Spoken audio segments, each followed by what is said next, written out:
पुत्र प्राप्त हो, जिसके उत्तर में करुणा निधान भगवान कहते हैं, ऐसा ही हो हे राजन, मैं अपना सामान कहां जाकर खोजूं? अतः स्वयं ही आकर तुम्हारा पुत्र बनूंगा। और दूसरा कारण नारद मुनि का भगवान विष्णु को दिया गया श्राप। तुमने मुझे ठगा है, अतः अपने किए का फल अवश्य पाओगे। तुमने हमारा रूप बंदर सा बना दिया, अब बंदर ही तुम्हारी सहायता करेंगे। तुमने मेरा बड़ा आहित किया है, इसलिए तुम्हें भी स्त्री वियोग में दुखोगे। एक ओर जहां राम जन्म की भूमिका बन रही थी, वहीं पुलत्स्य ऋषि के कुल में जन्म हुआ भाइयों समेत 10 सर और 20 भुजाओं वाले प्रचंड पराक्रमी रावण और उसके भाइयों ने ब्रह्मा जी की तपस्या कर उनसे वरदान मांगा। रावण ने कहा, हे जगदीश्वर, वानर और मानव, इन 2 जातियों को छोड़कर हम किसी के मारे ना मरे।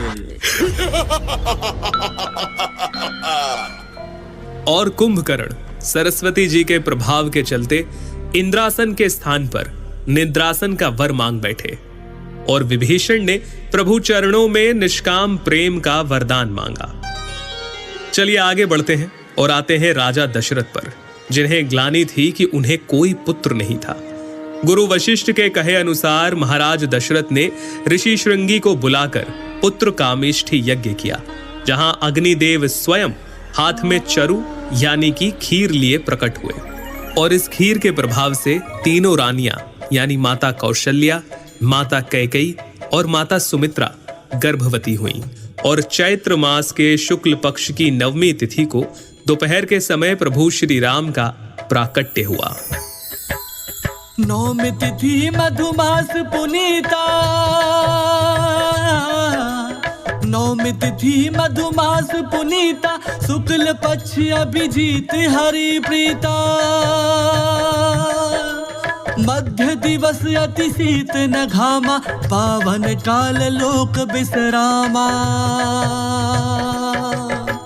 राम सिया राम बोलो, राम सिया राम बोलो, राम सिया राम बोलो राम। इसके आगे क्या क्या हुआ, प्रभु ने क्या क्या लीलाएं की, हम आपको जरूर बताएंगे।